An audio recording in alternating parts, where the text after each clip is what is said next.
Welcome back. All right, so full disclosure. In between the first and second period, and then continuing between the second and the third, I made up a really nice board with the Edmonton Oilers and the problems with the Oilers and what's gone on with the Oilers, what's gone wrong, because, hey, I mean, the Rangers were winning this, and I thought, man, this has been a disastrous road trip for the Oilers, and that board is now just done. I erased it halfway through the third period. We'll see if this is a big watershed moment for the Edmonton Oilers. It felt like a lot of things that needed to happen that I was going to talk about in that video happened. So as the third period's going on, I thought, yeah, there's no point in me doing the video because all of this stuff worked today. We'll see whether or not that continues. So it's Campbell versus Shesterkin in this one. Early press by the Oilers, but a strong forecheck leads to a goal for the Rangers. It was Lafreniere from Fox and Lindgren at 2:20. That one was tipped in by Lafreniere. That's his third on the season. The Oilers 3-9 on the season, allowing the first goal. So that was the first stat telling you they could be in some trouble. The Oilers pressed to answer, but they're kept to the outside. The Rangers then press back at 4.5 minutes. Lafreniere has a shot that's blocked. The Oilers get some pressure of their own at 7 minutes, but nothing getting on the net. Bouchard then has a blasted save. The Rangers get a power play. That leads to a shorthanded rush by McDavid. That was saved. Early whistle. Campbell didn't have it, but these early whistles do tend to happen. The Rangers score. Panarin's first in 11 games. I put 9, but 11. But that was offside. The Oilers finish the kill. Just the 3 shots allowed there. The Oilers get zone time, but that's kept to the outside. So that's the storyline really, is that when the Oilers got that pressure, they weren't getting to the net. Bouchard has a blast that saved as the Oilers press. Foegele and Trocheck, they were in a collision, which Trocheck seemed to get the worst of. Foegele was still on the bench. Trocheck exited. And yeah, so Kreider was denied in close. Barrie has a shot deflect out. Then there's a near miss for Hyman on a rush. Ceci has a shot that's deflected out by Shesterkin. Panarin with a shot. Goal line saved by Campbell. They did do a review to make sure that puck didn't go in, and it didn't. And in the last minute, there's a press by the Rangers. So it's 1-0 Rangers after 1. Second period. Puljujarvi's denied on a 2-on-1. Kakko couldn't bury one in close. He had a lot of opportunities today.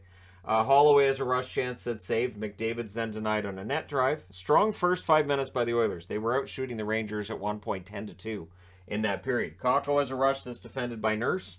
McLeod had a rush chance saved. There's more pressure from the Oilers. Costin then takes a penalty that wasn't the wisest. He takes that penalty in the Rangers' end. So those offensive zone penalties drive coaches crazy. I know there's some fans that don't like him either. There was a shorthanded McDavid chance that was saved. They kill off that power play, and honestly, the Oilers had the better chances during that power play than the Rangers.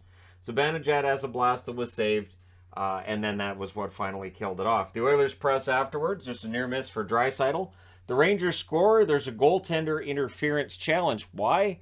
Because Carpenter contacted the goaltender inside the crease. So referring back to the video I did a couple days ago that posted to the channel yesterday, as soon as I saw the contact was inside the crease and Carpenter was there on his own volition, I felt that one was coming back, and it did. This is where ref you suck comes out. Remember, it's not the referee that makes that call. It is Toronto. So I guess you could start with Toronto you suck, but decision room sucks. We'll workshop it.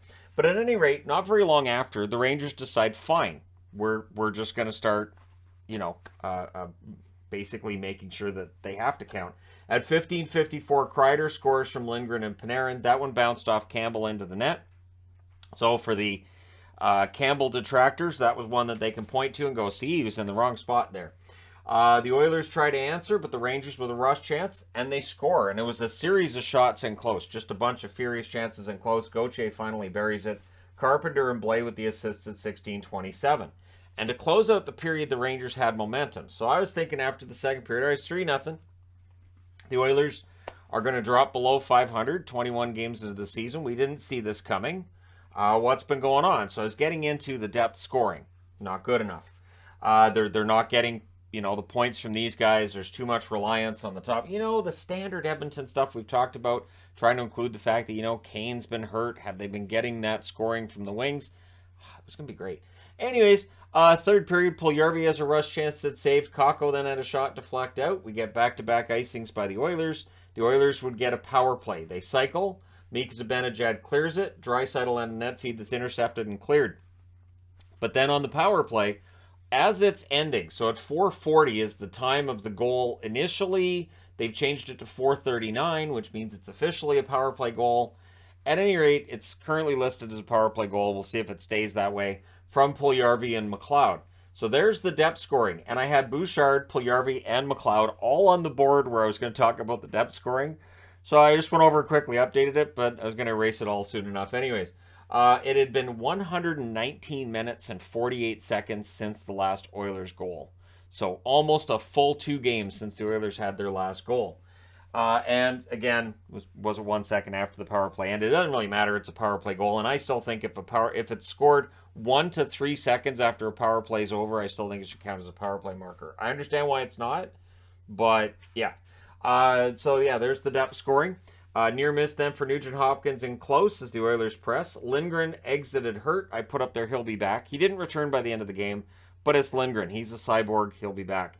Bouchard then scored from Foegele at 7:32, so it was a good press and some forechecking leads to that goal. So now it's 3-2. And then at 10:21, Holloway scores his first National Hockey League goal from McLeod.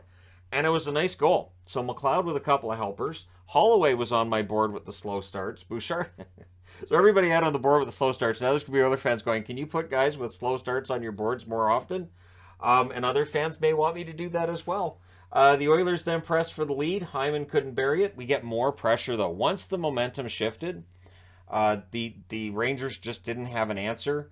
The interesting thing is there weren't that many shots that actually hit the net in the third period. One thing that has affected the Rangers, and so I'm kind of now kicking around the idea of maybe I should do a video on the Rangers, right, is that this idea that Shesterkin is this undefeatable wall, that's really been knocked down this year.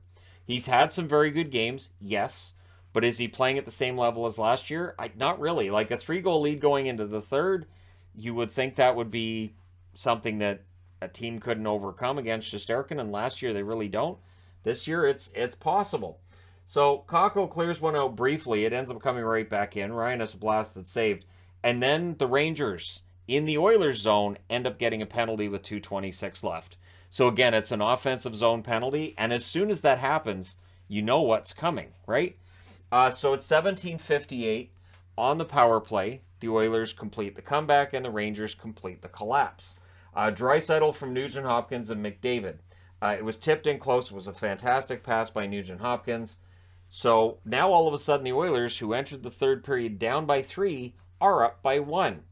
And this is a matchup between two teams that have had underwhelming responses and underwhelming games over the last, over the first quarter of the season. So it's a fascinating study here that the Oilers were the team that was down. The Rangers looked like they'd turned around their negative ways. And then in the third period, the script gets flipped. So the Rangers were kept to the outside after they pulled the goaltender with 1 minute and 15 seconds left. And they couldn't bury it. They couldn't get much on the net, and they couldn't bury it. Your final score is 4-3 for the Oilers. They go above 500, so they avoid a disastrous road trip. It's just mildly disappointing instead. Although the 3-goal comeback in the third will make Oiler fans happy. They're 11-10 on the season. The Rangers are 10-8-4. They were wearing their fantastic reverse retros. And I've obviously got the Oilers one. So it worked out well for my jersey choice because I don't have the new Rangers one yet. But yeah, so the shots in this one, 10-9 Rangers in the first, 15-7 Oilers in the second, and 8-6 Oilers in the third. 4 of the 8 shots by the Oilers went into the net in the third period. Final shots, 32-23 for the Oilers. Power plays, Edmonton 2 for 3, the Rangers 0 for 3. The hits, 21-17 Rangers.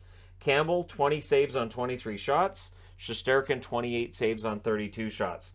And I thought it was nice that the depth scoring shows up and ties the game, and then that's where the star players go out there for the Oilers, and they get the win. So let me know your thoughts in the comment section below, as always. I think this is one of the greatest swings I've seen this year in terms of a team with a big lead and looking like they were in control, just not having it in the third period.